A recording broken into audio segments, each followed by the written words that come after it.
then, welcome to my book corner. We have another book tag today. This is the Clean Slate Book Tag. Quite a long tag, this one. We'll see how quickly we get through it. I was tagged in this by the amazing Leslie over at Books, Gers and Purrs. And this was originally created by CatalystReads, which I believe is no longer available. So, we'll start off with prompts number 1. Are there any genres that you're going to read more or less of in 2025? Overall, I'm reading less. So, realistically, anything that I read a lot of last year, I'm reading less of this year. So that would primarily be fantasy, sci-fi, and horror.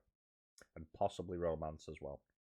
Because I'm planning on reading about half as much this year just because of time constraints. If I'm looking at it as a percentage of reads, I'm hoping to read more sci-fi this year, which I think I'm doing pretty well on so far. And I'm also hoping to read more in the way of mystery and thriller, although I haven't really hit much of that so far. Number 2, are there any books that you've read recently that challenge some of your own philosophies or beliefs? And no. As a rule of thumb, I have quite a simple philosophy on life and things in general, and my beliefs are relatively flexible as well, so I base everything on the facts that I can see in front of me, or at least the facts that are coming into my possession at any rate. And I tend to move along a certain axis. It's been a long time since I read something that really truly shakes my personal beliefs or faith. So, number 3, who would you recommend for a newbie to watch? Oh, there's so many. So many. I'm going to shout out some channels that have been really, really good for me since I started on BookTube. You've got Noah over at the Bookworm, who is completely responsible for me being here. You have Luna over at the Cottage Goth Library. Plus these amazing vlogs, librarian as well, so really, really well-considered reviews. Kat over at Ginger Bibliophile, who just has this wonderful, infectious energy.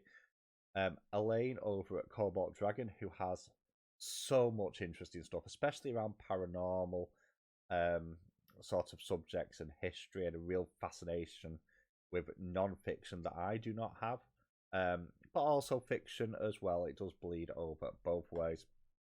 Witchy over at Witchy Reads, she does amazing sort of longer form reviews and thoughts on books and bookish topics. Really, really well researched, really, really well set out. You've got Dark Star's Cavern, which is a relatively recent find for me.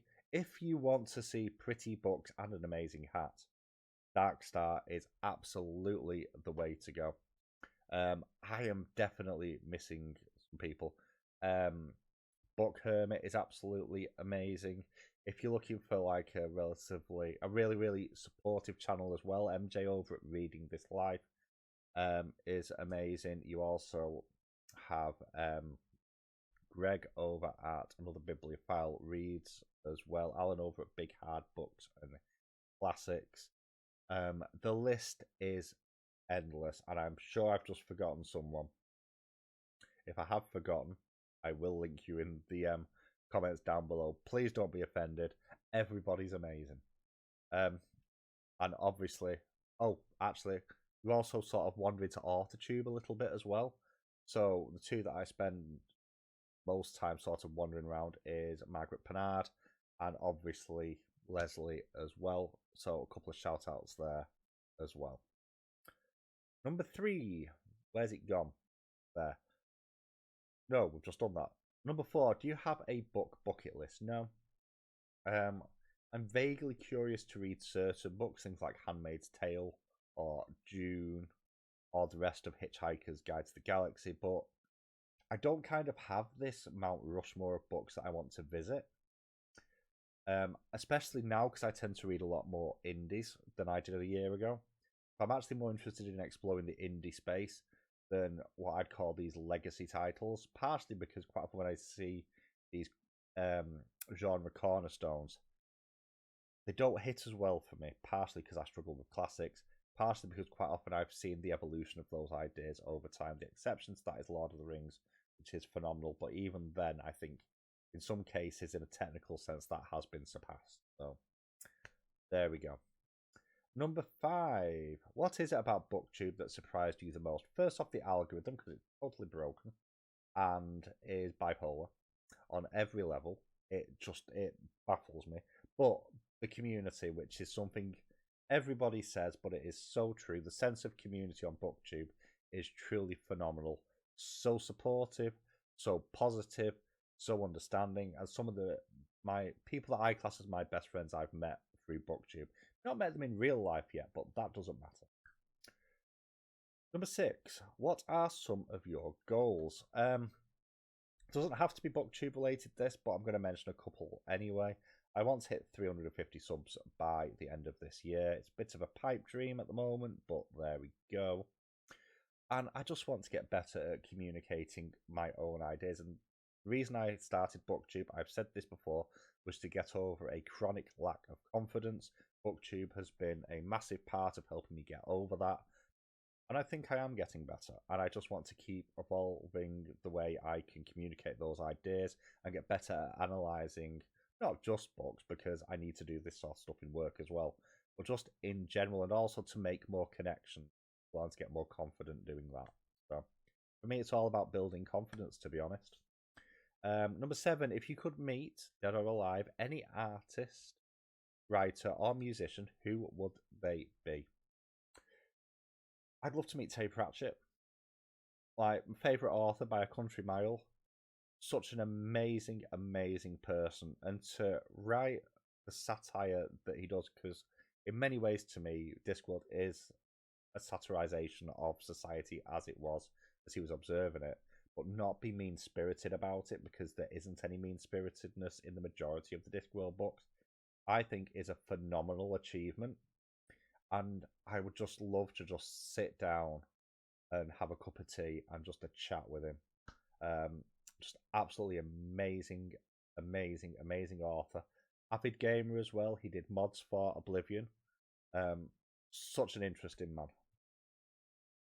Number 8. Would you rather have your life written by your favourite author or be portrayed in a movie by your favourite actress? I mean, my life is definitely not movie material, let's be completely honest.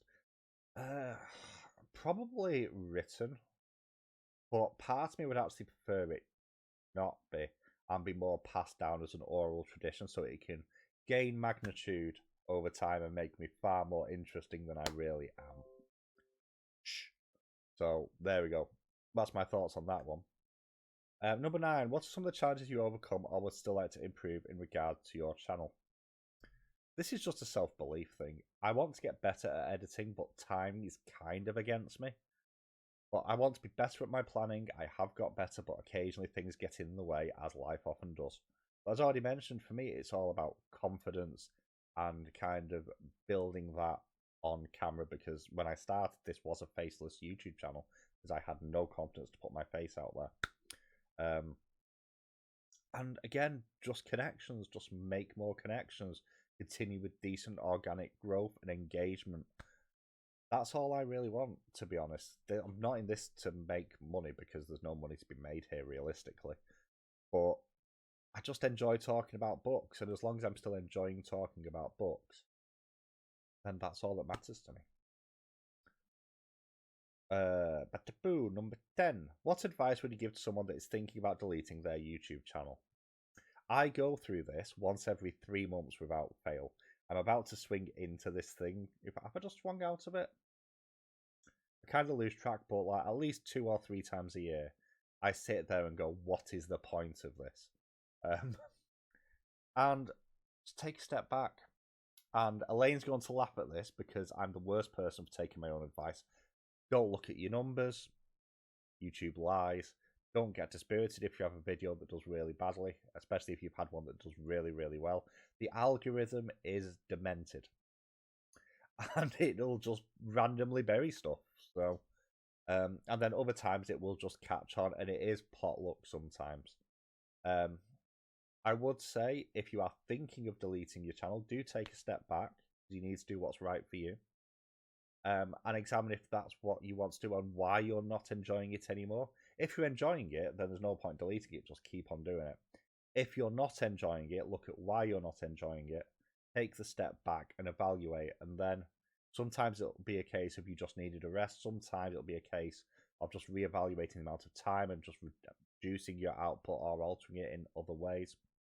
And sometimes, for some people, sometimes it is the right thing. I wouldn't necessarily say delete it. I'd say leave it as dormant and really think it through. That's for me personally. So, and number 11, who do you tag? You know what? I've already mentioned you, but no over at the Bookworm. I'd love to see your answers. Darkstar at Darkstar's Book Cavern. All these people are people I've already mentioned. I'd love to see Elaine's and Kat's answers as well.